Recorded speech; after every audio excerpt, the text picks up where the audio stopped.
doubler le linéaire de pistes cyclables à Paris.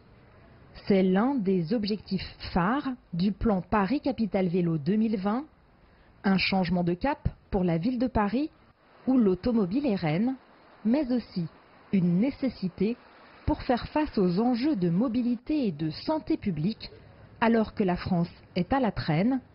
Le vélo y représente 3% des déplacements quotidiens, soit plus de 2 fois moins que la moyenne européenne.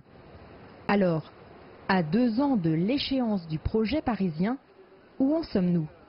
Ce plan vélo avance, on a pu voir cet été beaucoup de réalisations, ici même rue de Rivoli, en plein cœur de Paris, avec des chantiers qui se poursuivent et une nouvelle section d'ailleurs qui va ouvrir dès la semaine prochaine. Et puis dans les mois qui viennent et en 2019, nous aurons à nouveau beaucoup de nouvelles réalisations dans Paris qui montreront que Paris est bien, je dirais, en train de changer de braquet en matière de politique vélo, avec beaucoup de réalisations, de nouvelles infrastructures vélo continues et sécurisées pour répondre à la demande des cyclistes. Car cette demande se fait pressante. Les Parisiens déplorent la discontinuité des pistes cyclables et surtout leur insécurité. Pour l'association Paris en selle, qui a mené une grande enquête sur toute la France, avec plus de 8000 réponses à Paris, beaucoup reste à faire. Paris, 7e sur 11 métropoles de plus de 200 000 habitants en France, donc pas très glorieux, et beaucoup de plaintes sur le fait qu'il n'y a pas assez de pistes cyclables et qu'elles ne sont pas assez respectées. Avec son observatoire du plan vélo, visant à mesurer l'avancement des réalisations annoncées par la municipalité, l'association souligne le retard pris face aux engagements, tout en saluant un coup d'accélérateur ces derniers mois. Le plan vélo de la ville de Paris, il était très ambitieux. Les annonces sur Paris Capitale du Vélo, sans doute un petit peu excessives. On n'y sera sans doute pas en 2020.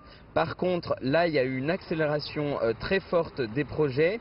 Nous, on a lancé un observatoire du plan vélo, une carte en fait qui nous permet de suivre entre les promesses et le réalisé là où on en est. Vous voyez qu'on n'est plus très loin de la fin du mandat et qu'on n'est qu'à 15% de réalisé. Mais par contre, Paris a été en chantier tout l'été. Alors que de nouveaux tronçons de pistes cyclables à 2 voies viennent d'être mis en service et que d'autres sont prévus dans les mois à venir, le changement est déjà perceptible.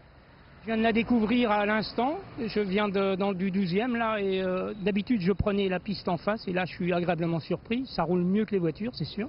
Faire du vélo c'est quand même bien plus agréable que de prendre le métro, ça change radicalement la vie. Côté automobiliste, les réactions sont plus mitigées.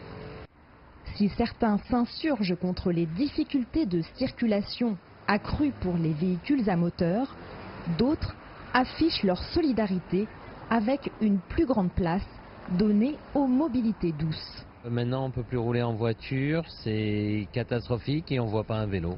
Il y en a de plus en plus et c'est agréable. C'est une petite révolution qui s'opère dans les rues de Paris après des décennies d'excès du tout-voiture. Ce chantier qui suscite aussi de nombreuses critiques face à la congestion de certaines artères devrait permettre à terme un meilleur partage de la voirie pour tous les usages. Jade Charles, CGTN, Paris.